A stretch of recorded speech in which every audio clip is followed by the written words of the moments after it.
우선 재산분할 심판 당시에는 파악이 되지 않았으나 그 후에 재판이 확정이 된 다음에 추가로 발견된 재산이라도 추가 재산분할 청구는 가능합니다.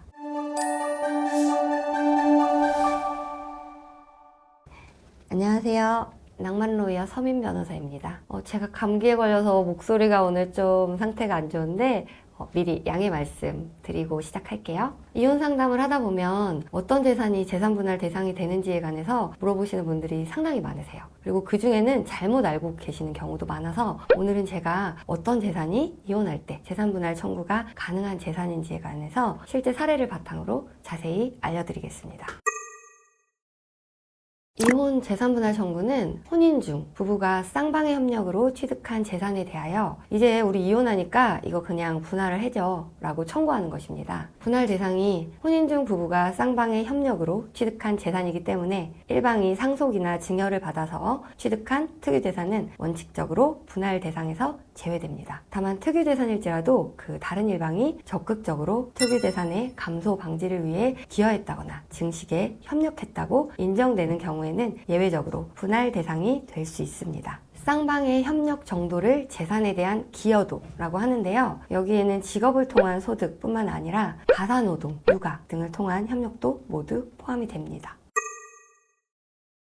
많은 분들이 물어보시는 것 중 하나가 바로 배우자의 사업체 재산도 분할 대상이 되는지에 관한 겁니다. 이 부분은 좀 유명한 사례에 대해서 말씀을 드리면서 설명드릴게요. 김 씨와 박 씨는 결혼해서 같이 빵집을 운영하고 있었는데 어느 날 남편 박 씨가 디저트를 만드는 파티셰가 되고 싶다면서 빵집을 그만두고 이 기술을 전문적으로 배워보고 싶다고 합니다. 김 씨는 남편의 꿈을 응원하면서 그때부터 이제 혼자 식당일, 파출부 등 온갖 굳은 일도 해가면서 또 자녀들 양육까지 전담해가면서 거의 10여 년간 남편의 뒷바라지를 해왔습니다. 심지어 김 씨는 남편의 해외 학원비까지 지원해줬습니다. 그 후에 남편은 귀국해서 파티셰로 디저트 사업을 시작하는데요. 김 씨는 남편이 파티셰로 사업을 시작할 때 거의 공동 창업주와 마찬가지로 매일 출근을 해서 남편과 같이 사업을 운영했습니다. 그런데 운 좋게 이 사업이 대박이 나고 그러다 보니 남편 박 씨는 신이 나서 하루도 쉬지 않고 매일 열정적으로 열심히 일을 하셨어요. 그러다 보니까 사업체 재산도 점점 불어났겠죠. 이렇게 열정을 바쳐서 일하던 남편 박 씨가 딱 하루 쉬는 날이 있었는데 그날이 바로 자식 결혼식 날이었습니다. 박 씨는 결혼식 축하를 하러 와준 동창생들을 오랜만에 만났는데 거기서 이제 충격적인 소식을 하나 듣게 되는데요. 한 동창생이 평생 일만 하다가 얼마 전에 큰 재산을 남기고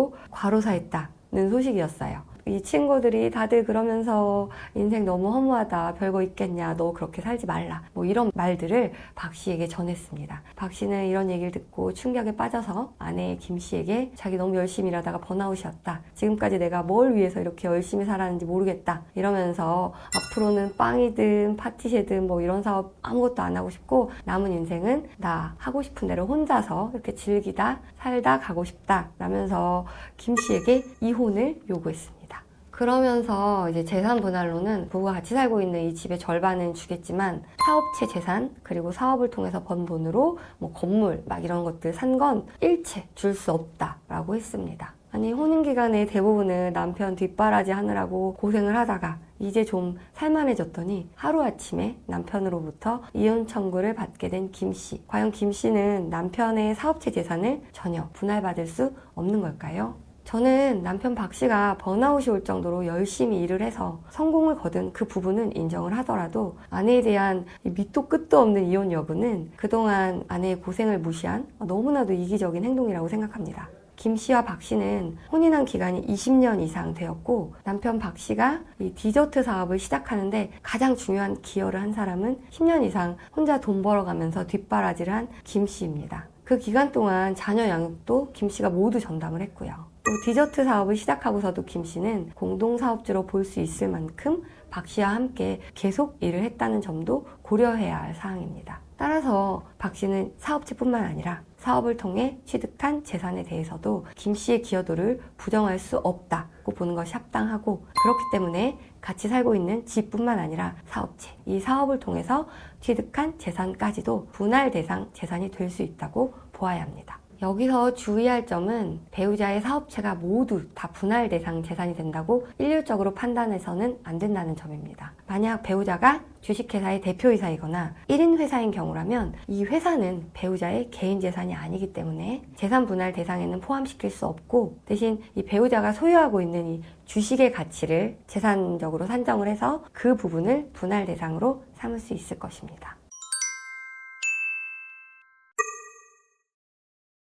보통은 이혼 소송을 하면서 재산 분할 청구를 같이 하기 때문에 제척기간이 문제되는 경우가 많지는 않지만, 협의 이혼을 하면서 재산 분할 없이 이혼만 한 경우나 재산 분할 청구 없이 이혼 소송만 제기해서 이혼 판결만을 받은 경우에는 반드시 이혼한 날로부터 2년 내에 재산 분할 청구를 하셔야 합니다. 이건 법이 정해놓은 기간이기 때문에 이 기간이 지나면 아예 청구를 할 수 없다는 점 주의하셔야 할 것 같습니다.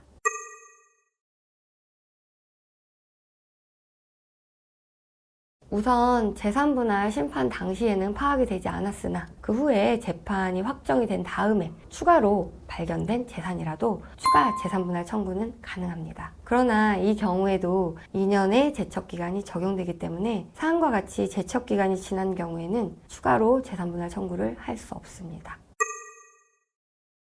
재산 분할 청구는 부부가 같이 협력해서 취득한 재산을 청산하는 성격이 강하기 때문에 상대방에게 거래를 통해서 재산을 이전하는 것이라고 보기가 어려워서 거래세의 일종인 증여세나 양도소득세는 과세 대상이 아닙니다. 하지만 결과적으로 보면 분할받는 사람이 재산을 취득한다는 측면이 있기 때문에 취득세 과세 대상에는 해당하고, 대신 일부 감경을 해주는 부분이 있고요. 부동산을 분할받는 경우에는 등록세는 모두 납부하셔야 합니다.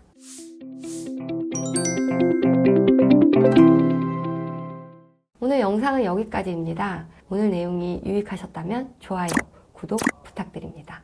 감사합니다.